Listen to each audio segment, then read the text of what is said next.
So stock market is about uncertainty of risk.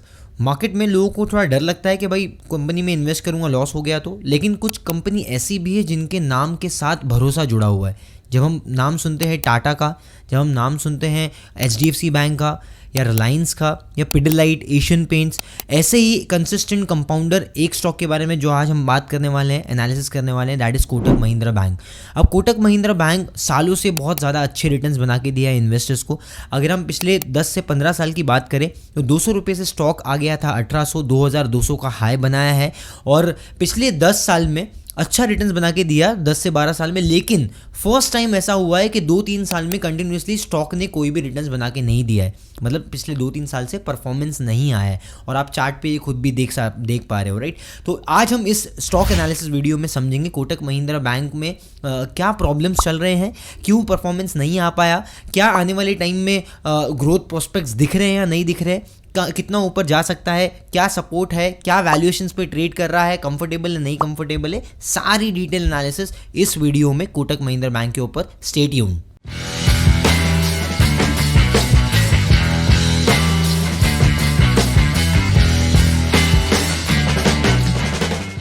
Uday Kotak जो इनके MD और CEO रह चुके हैं, उनको भी किसी भी इंट्रोडक्शन की ज़रूरत नहीं है। सबसे पहले बैंकिंग लाइसेंस उदय कोटक को मिला था, राइट, एंड 20 साल उन्होंने स्पेंड किया है, that is the maximum limit as per RBI। और इसी के चलते रिसेंट में इनका टेन्योर कंप्लीट हुआ और अभी अशोक वासवानी ने as a MD CEO take over किया वहाँ से, राइट। उसके अलावा लीडिंग बहुत बड़े लेवल पे कोटक महिंद्रा बैंक ऑपरेट करता है, बहुत बड़ा बैंक है, 3.5 लाख करोड़ का अप्रॉक्सीमेटली अगर आप देखोगे मार्केट कैप है कोटक महिंद्रा बैंक का। कोटक महिंद्रा बैंक का अगर हम जोग्राफिकल प्रेजेंस की बात करें तो जोग्राफिकल प्रेजेंस इनका पूरा इंडिया में फैला हुआ है। मेजरली आप देखोगे तो मेट्रो सिटीज़ में 46% और सबसे कम है रूरल एरियाज़ में। अगर हम इसको बाइफरकेट करें तो ब्रांचेज इनके पास में 1900 ब्रांचेस, मतलब 1900 ब्रांचेस है और इसको वेस्ट में 31%, नॉर्थ में 31%, तो बेसिकली वेस्ट, नॉर्थ और साउथ में पेनिट्रेशन ज़्यादा है कोटक महिंद्रा बैंक का as compared to east India, that is only 9%। और आप यहाँ पर ग्राफ में जोग्राफिकल प्रेजेंस भी देख पा रहे हो कितना स्ट्रॉन्ग जोग्राफिकल प्रेजेंस है। ऑलमोस्ट हर स्टेट में मैक्सिमम सिटीज़ कवर किया है कोटक महिंद्रा बैंक ने। तो वैसे तो कोटक महिंद्रा बैंक को हम थोड़ा सा डिफेंसिव अप्रोच के हिसाब से माना जाते हैं, एग्रेसिव नहीं है बहुत नेचर में, तो मतलब कंसिस्टेंटली काम करते हैं और डिफेंसिवली काम करते हैं। बहुत ज़्यादा bold moves, aggressive moves, higher risk नहीं लेते हैं मार्केट में या बिजनेस में, ठीक है। उसके अलावा आप अगर यहाँ पर वैल्यूएशंस की बात करते हैं तो सबसे पहले बिजनेस को समझते हैं। तो बैंकिंग बिजनेस, जिन लोगों को बैंकिंग बिजनेस शायद नहीं पता है, मैं नटशेल में आपको बता देता हूँ। तो जैसे कोई भी बिजनेस में एक प्रोडक्ट होता है और प्रोडक्ट के लिए आपको बनाने के लिए रॉ मटेरियल यूज़ होता है। तो बैंकिंग बिजनेस क्या होता है, लेन देन का बिजनेस है। तो लेंडिंग करना है आपको, क्वालिटी लेंडिंग के लिए आपको अच्छे रेट पे बोरोइंग मिलना चाहिए। तो जो बोरोइंग है कम रेट पे आपको जो बोरोइंग मिल रही है मार्केट से, जैसे करंट अकाउंट, सेविंग अकाउंट हो गया, राइट, कम पैसे पे आप मार्केट में से पैसा उठा ले रहे हो कम कॉस्ट पे, वो एक बहुत ही हेल्दी चीज़ है। बिकॉज अगर आप कम रेट पे उठा रहे हो और अच्छे रेट्स पे लेंड कर रहे हो, क्वालिटी लेंडिंग कर रहे हो जिसपे बैंक को इंटरेस्ट मिल रहा है, तो that is return on asset, मतलब जो आपका आपने जो डिसबर्समेंट किया है उस पर आपको अच्छे इंटरेस्ट मिल रहे हैं, रेगुलर इंटरेस्ट मिल रहे हैं। और इसी को हम बोलते हैं क्वालिटी, आपका एसेट क्वालिटी। एसेट क्वालिटी अगर आप मेंटेन कर पा रहा है कोई भी बैंक अच्छा एसेट क्वालिटी, तो that is healthy for any bank. इसके लिए हम हमेशा नेट NPA और ग्रॉस NPA की बात करते हैं। तो बेसिकली आपका इंटरेस्ट इनकम हो गया, और इंटरेस्ट इनकम के साथ साथ बैंक्स अलग अलग सर्विसेज भी देती हैं, क्रेडिट कार्ड की सर्विसेज देती है और दूसरे फीस चार्ज करती हैं। कोई बेसिकली जो भी आपको अलग कोई भी कॉस्ट, ट्रांजैक्शन कॉस्ट हुआ, कोई भी सर्विस, नेट बैंकिंग सर्विसेज दिया, डिफरेंट सर्विसेज दिया आपको, मेंटेनेंस, अकाउंट मेंटेनेंस सर्विसेज दिए। तो बेसिकली ये सब के चलते फीस भी आती है बिजनेस में, और उसको हम अदर इनकम से कैटेगरी में डालते हैं। तो first is your net interest income, और जिसको हम उसके बाद में कितना ग्रो हो रहा है नेट इंटरेस्ट इनकम, अगर ग्रो हो रहा है तो हम इसको बोलते हैं in terms of percentage net interest margin. तो कितना अच्छा मार्जिन मिल रहा है इंटरेस्ट इनकम पे, ये भी हम देखते हैं बैंकिंग बिजनेस में। उसके बाद में हम ऑपरेटिंग एक्सपेंस को माइनस करते हैं और हमें मिलता है ऑपरेटिंग प्रॉफिट, जो हम PPOP भी बोलते हैं, प्री प्रोविजन ऑपरेटिंग प्रॉफिट। और प्री प्रोविजन ऑपरेटिंग प्रॉफिट के बाद में हमारे पास में आ जाता है प्रोविजंस। तो जब हम प्रोविजंस की बात करते हैं तो उसमें हमें ये हमेशा देखना पड़ता है कि भाई प्रोविजन बढ़ना नहीं चाहिए। अगर प्रोविजन बढ़ रहा है, प्रोविजन फॉर बैड डेट्स बढ़ रहा है, that is not a healthy sign, because आने वाले टाइम में हो सकता है कि ज़्यादा राइट ऑफ्स या ज़्यादा बैड डेट्स कंपनी को फेस करना पड़े। ठीक है, तो बेसिकली इसके लिए प्रोविजंस को और कंटिजेंसी को आप हमेशा लिमिटेड रखना चाहते हो। और यहाँ पर आप देख पा रहे हो कि Q3 FY23 में तो यहाँ पर 289% से वाई ऑन वाई ग्रोथ हुआ है, विच इज़ नेगेटिव। उसके अलावा कंपनी न्यू सेगमेंट्स में एंटर कर रही है जहाँ पर हाई एंड मार्जिन मिल रहे हैं कंपनी को। तो कंपनी का फोकस एरिया है एज पर मैनेजमेंट कमेंट्री कि वो जो मैक्सिमम जो प्रोडक्ट्स हैं जहाँ पर उनको अच्छा मार्जिन मिल रहा है वहाँ पर उनका फोकस एरिया रहेगा। एंड उसके अलावा जैसे कि interest rates already I think peak out यहाँ पर कर गए हैं। आने वाले टाइम में अगर इंटरेस्ट रेट्स कम होंगे तो demand for more loans will go up and then you will have more expansion, more business for banks. तो ये भी एक पॉजिटिव है, बिकॉज इंटरेस्ट रेट रिस्क भी हमेशा होता है बैंकिंग बिजनेस, लेंडिंग बिजनेस में। और जहाँ तक कि हम इंटरेस्ट रेट जब ऊपर जाता है तो हमने देखा है स्टॉक मार्केट पे भी इम्पैक्ट पड़ता है, बैंकिंग बिजनेस में भी इम्पैक्ट पड़ता है, राइट। एंड इसी के चलते हम यहाँ पर एक जो स्लो डाउन है बैंकिंग बिजनेस में पिछले 1-1.5 साल में हमने देखने मिला है। रिसेंट में हमने देखा है कि जो टर्म डिपॉजिट में ग्रोथ है specifically in banking business, private banking में, वो अच्छा आ रहा है। People are considering to opt for term deposit because वहाँ पर अभी इंटरेस्ट रेट ज़्यादा मिल रहे हैं because of the interest rate cycles going upwards, right. Interest income margin की हम जो बात करें, नेट इंटरेस्ट मार्जिन, उसके लिए 5.2 5.5 बेसिस पॉइंट्स यहाँ पर अच्छे हमें दिख रहा है कि 5.5 एंड 5.2 का चल रहा है यहाँ पर निम्स। और as per the management guidance 5% से ऊपर ही वो एक्सपेक्ट कर रहे हैं निम्स टू मेंटेन स्टेबिलिटी। तो ओवरऑल मोमेंटम हमें यहाँ पर अच्छा देखने मिला है। तो in terms of asset quality भी स्टेबल रही है, मतलब बहुत ज़्यादा मेजर इंप्रूवमेंट्स तो नहीं है बट स्टेबल रखा गया है। स्लिपेजेस केम इन हायर, थोड़ा सा हायर स्लिपेजेस आए हैं यहाँ पर, that is still consider a bit negative depending upon the current scenarios as per the private banking जो चल रहा है। तो ये मैंने आपको नटशेल में जो इंपॉर्टेंट पॉइंट्स होते हैं बैंकिंग बिजनेस को देखने के लिए वो मैंने आपको बता दिया, यही की चीज़ें होती है। उसके अलावा जब हम रेशियोज़ की बात करते हैं, वैल्यूएशंस की बात करते हैं, तो एक चीज़ हमें ये देखनी होती है what is your current price to book value, return on equity, return on asset, right. तो ROE का जो ट्री होता है, ROE होता है और हमारा प्राइस टू बुक होता है, ये इंपॉर्टेंट चीज़ें होती है देखने के लिए। और इसी के थ्रू हम एस्टिमेट करते हैं भाई कि अपवर्ड मतलब ज़्यादा ओवर वैल्यूड है, अंडर वैल्यूड है। To give you an example, एक आपको मैं पर्सपेक्टिव देना चाहता हूँ यहाँ पर।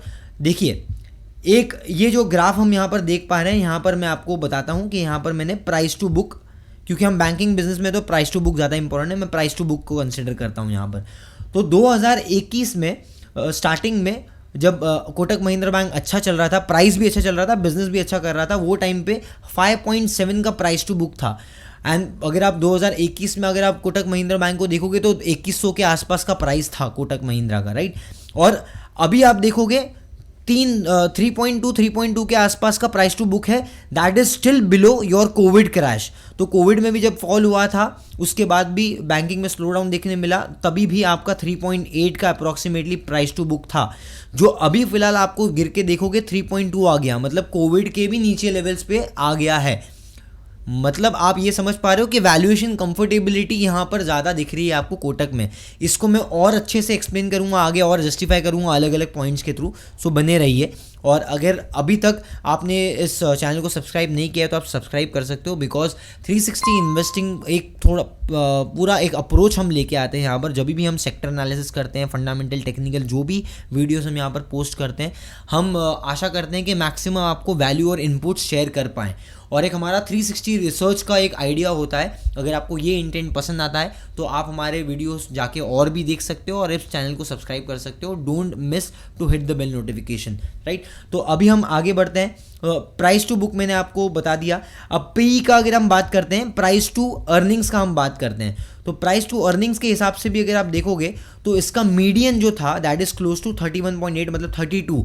और अभी प्राइस टू बुक जो चल रहा है, मतलब प्राइस टू अर्निंग्स जो चल रहा है, PE रेशियो दैट इज 20 पे चल रहा है, राइट। तो मतलब मीडियन जो एवरेज मीडियन है, हिस्टोरिकल मीडियन है, उसके भी नीचे चल रहा है। और इन्वेस्टिंग में आप हमेशा याद रखना, average is the mother of investing. You need to understand this because average historically हमेशा ही आपका मेन रिवर्जन होगा, चाहे वो अपवर्ड चल रहा है या डाउनवर्ड चल रहा है, बेस बना के स्टॉक हमेशा ही मीन के आसपास रिवर्स होता है, ठीक है। तो this is a mental model that we need to understand while we are investing. अब एक चीज़ हमें यहाँ पर ये भी कंसिडर करना है, आपको डेट टू इक्विटी कंसिडर नहीं करना है, बिकॉज यहाँ पर ये लेंडिंग बिजनेस में डेट टू इक्विटी और कैश फ्लोज बहुत ज़्यादा मायने नहीं रखता है, बिकॉज वो बढ़ता कम होते रहता है। बैंकिंग और एनबीएफसी का बिजनेस ही लेंडिंग का है, तो ये दो चीज़ें ज़्यादा मायने नहीं रखती है। तो अगर हम कोटक महिंद्रा बैंक के परफॉर्मेंस को देखते हैं तो अब यहाँ पर आप देख पा रहे हो कि आरओए थोड़ा सा डिप हुआ है, आरओई भी थोड़ा सा डिप हुआ है कंसीडरिंग, और पैड ग्रोथ हुई है। तो इसको और अच्छे से समझने के लिए हम वापस से यहाँ पर स्क्रीनर पे आते हैं और फाइनेंशियल्स में चेक करते हैं। तो basically in financial you can see this top line, अगर आप एक साल पहले का भी देखोगे या 2 साल की कंपैरिजन करोगे तो 8,600 करोड़ से 14,500 करोड़ के आसपास टॉप लाइन हो गया है। बॉटम लाइन आपका बेसिकली 3,400 करोड़ से 4,200 करोड़ हो गया है। तो बॉटम लाइन में बहुत ज़्यादा ग्रोथ आपको देखने नहीं मिला है, और इसका रीज़न ये भी है कि रिटर्न ऑन इक्विटी और रिटर्न ऑन इक्विटी 15% के आसपास जो होती थी वो अभी 13% और 14% से ज़्यादा ऊपर नहीं जा पा रही है। दूसरी चीज़, रिटर्न ऑन एसेट में हमने ऑलरेडी थोड़ा डिप देखा, जो इससे पहले मैंने आपको बताया था, राइट। तो परफॉर्मेंस थोड़ा सा सबड्यूड रहा है कोटक महिंद्रा बैंक में। इसके चलते देखो उसके रीजंस भी हो सकते हैं, कभी भी जब आपका परफॉर्मेंस नहीं मिल रहा है स्टॉक में, because ultimately stock price is the slaves of earnings. अगर अर्निंग्स स्ट्रांग है, मैनेजमेंट स्ट्रांग है, प्रोस्पेक्शन जो आपका प्रोजेक्शन है मार्केट में, बिकॉज जब भी हम रिसर्च करते हैं तो एक फॉरवर्ड एस्टिमेशंस लेके हम रिपोर्ट्स बनाते हैं। जो भी स्टॉक का रिसर्च होता है that is always on the basis of forward earnings. तो अगर फॉरवर्ड अर्निंग स्ट्रांग दिख रही है और कंसिस्टेंसी दिख रही है ग्रोथ में, अर्निंग विजिबिलिटी में, और मैनेजमेंट सब कुछ सही है, सारी चीज़ें कांस्टेंट है, तो हमेशा आप देखोगे स्टॉक प्राइस आपके अर्निंग्स को फॉलो करेगा, वो अर्निंग्स को मैचअप करने के लिए वापस रिकवर करेगा। तो अब यहाँ पर जो चेंजेस हुए हैं, बिकॉज स्ट्रक्चर चेंज हुआ, जैसे मैंने आपको बताया कि मैनेजमेंट में चेंज हुआ, उसके अलावा रिसेंट में कुछ एक्विजिशंस भी किए हुए हैं, उसके अलावा what you can see this कि इंटरेस्ट रेट रिस्क के चलते थोड़ा सा स्लो डाउन देखने मिला डिमांड में, and apart from that credit growth जो है वो तो उतना ज़्यादा स्ट्रॉन्ग देखने नहीं मिली है। तो ये सब के चलते और जो आपका जो मैनेजमेंटल इश्यूज़ के चलते हमने ये देखा है कि कोटक महिंद्रा बैंक में, इनफैक्ट बाकी स्टॉक्स में भी लाइक फॉर HDFC बैंक में भी यही सब इश्यूज़ थे, एंड उसके चलते आप देखोगे कि परफॉर्मेंस नहीं आया है। अगर हम वाई ऑन वाई बात करेंगे तो कोविड के बाद से अगर आप देखोगे 9,900 करोड़ का जो प्रॉफिट है that has gone up to 17,400 crore. तो मतलब प्राइस में मोमेंटम नहीं आया लेकिन अर्निंग्स में मोमेंटम आया है, और आप इस चार्ट से भी देख पा रहे हो कि 3 साल का आपका जो प्रॉफिट ग्रोथ है दैट इज़ 20%, सेल्स ग्रोथ है दैट इज़ 8 to 9% के आसपास, लेकिन प्रॉफिट का CAGR मतलब स्टॉक का CAGR परसेंटेज जो रिटर्न्स है दैट इज़ ओनली 1%, मतलब स्टॉक ने मूवमेंट दिया ही नहीं है, कुछ भी रिटर्न्स नहीं आया है। उसके अलावा जैसे मैंने आपको ROE की बात की थी, तो ROE 13% 14% से ऊपर नहीं जा रहा है, ये हमने ऑलरेडी हाईलाइट कर दिया। और यहाँ पर शेयर होल्डिंग पैटर्न में भी यहाँ पर कोई मेजर सेल ऑफ हमें देखने नहीं मिला है, ना ही कोई मेजर एक्यूमुलेशन देखने मिला है DIS और FIS के थ्रू, ये हमने देख लिया। अब हम चलते हैं टेक्निकल चार्ट्स पे और समझते हैं कि इसमें क्या बॉटम एक्सपेक्टेड है, कितना टारगेट एक्सपेक्टेड है और क्या पैटर्न फॉर्मेशन चल रहा है। तो व्यूअर्स हम यहाँ पर अभी कोटक महिंद्रा बैंक पे आ गए, और कोटक महिंद्रा बैंक में अगर आप देखोगे बहुत ही अच्छा मोमेंटम देखने मिला था, जैसे मैंने आपको बताया कि अच्छे रिटर्न्स बना के दिए, बट फर्स्ट टाइम ऐसा हो रहा है कि पिछले 2 साल से स्टॉक प्राइस मोमेंटम नहीं दे रहा है। अब हम इसको डेली पे देख लेते हैं। तो जब हम डेली पे देखते हैं तो हमें एक फेयर डील ऑफ कंसोलिडेशन देखने मिलता है कोटक महिंद्रा बैंक में। तो यहाँ पर कंसोलिडेशन में आप देखोगे कि स्टॉक प्राइस जब भी आपका 1650 के आसपास आ रहा है वहाँ से बाउंस बैक दे रहा है, 1 2 राइट, यहाँ पर 3 और 4, तो 4 इंसिडेंट्स ऐसे हुए हैं जब स्टॉक 1700-1600 के रेंज में आया और उसके बाद बाउंस बैक दिया है, and you can very well see this clearly. आप यहाँ पर देख पा रहे हो ये किस तरीके से स्टॉक ने बार बार मल्टीपल टाइम्स इन्वेस्टर्स को बॉटम में बाइंग करने के लिए हेल्प किया, ठीक है। अब ये एक सपोर्ट जोन क्रिएट हो जाता है। सपोर्ट रेजिस्टेंस अगर आप नहीं जानते हो तो आप हमारे चैनल पे वीडियो देख सकते हो सपोर्ट रेजिस्टेंस का। मैंने स्ट्रैटेजीज भी, स्विंग ट्रेडिंग स्ट्रैटेजीज भी यहाँ पर आपके साथ में शेयर करी है। एंट्री और एग्जिट कैसे करना है उसके ऊपर भी वीडियो बनाई है। फिबोनाची को ट्रेड कैसे करना है, एंट्री और एक्सटेंशन कैसे देखना है, वो भी मैंने आपको यहाँ पर चैनल पर बताया है। तो आप ये सब चीज़ें फ्री ऑफ कॉस्ट देख सकते हो, सीख सकते हो, पैसे कमा सकते हो बेसिकली, राइट। उसके अलावा अब यहाँ पर हम ये देख पा रहे हैं कि सपोर्ट बहुत ही ज़्यादा स्ट्रॉन्ग बनते जा रहा है। तो जब भी कोई भी स्टॉक स्ट्रॉन्ग सपोर्ट बनाता है तो हमेशा ही वो एक सपोर्ट जोन को आप अलर्ट लगा के रखिए। जब भी सपोर्ट के आसपास आएगा स्टॉक में बाउंस बैक देखने मिलेगा, राइट, जो हम यहाँ पर देख पाए हैं मल्टीपल टाइम्स स्टॉक में जो मोमेंटम हमें देखने मिला है। अब 1700 के आसपास 1750 के आसपास स्टॉक चल रहा है कोटक महिंद्रा बैंक। तो रिस्क फैक्टर क्या है यहाँ पर मैं टेक्निकली बता रहा हूँ आपको। सबसे इंपॉर्टेंट रिस्क ये होता है कि जब आपका सपोर्ट ब्रेक हो जाता है, जब कोई भी स्टॉक 6-8 महीना साल भर 1.5 साल गुजारने के बाद में अगर सपोर्ट ब्रेक करता है तो मान लो that is a negative indication for that stock, something is cooking behind, कुछ तो नेगेटिव चल रहा है पीछे। तो आपको यहाँ पर अलर्ट हो जाना है, आपको यहाँ पर डिसीजन लेना है। तो इसका मैं आपको एग्जांपल दे सकता हूँ in case of IndusInd bank. तो जो मैंने आपको बताया कि मैं आपको एग्जांपल के साथ में बताऊंगा वो यही था। तो इंडसइंड बैंक का एग्जांपल लेते हैं। इंडसइंड बैंक में अगर आप देखोगे तो स्टॉक पॉजिटिव मोमेंटम में था। अगर मैं आपको यहाँ पर वीकली में बताऊंगा IndusInd bank, see this in weekly charts, right. Weekly chart में ये आप देख पा रहे हो कि एक सपोर्ट जोन था यहाँ पर, राइट, एक सपोर्ट जोन यहाँ पर था, एक सपोर्ट जोन यहाँ पर था। जब भी जैसे स्टॉक ने सपोर्ट जोन ब्रेक किया, पहली बार ब्रेक किया, उसके बाद फिर एक सपोर्ट में रिबाउंड किया, फिर दूसरी बार ब्रेक किया, तो जब मेजर सपोर्ट स्टॉक ब्रेक करने लग जाएगा मतलब कुछ तो नेगेटिव है। और यहाँ पर इंडसइंड बैंक में क्या नेगेटिव था? इंडसइंड बैंक में नेगेटिव ये था कि उन्होंने इन्फीरियर क्वालिटी ऑफ लेंडिंग किया था। जी में उन्होंने लेंडिंग किया था जो लॉस मेकिंग निकला, उसके बाद में डीएचएफएल को लोन्स दिए, वहाँ पर पैसे डूब गए। आईएफएल में इनका थोड़ा बहुत लेंडिंग था, इसके चलते बहुत पैसा टूटा इंडसइंड बैंक का।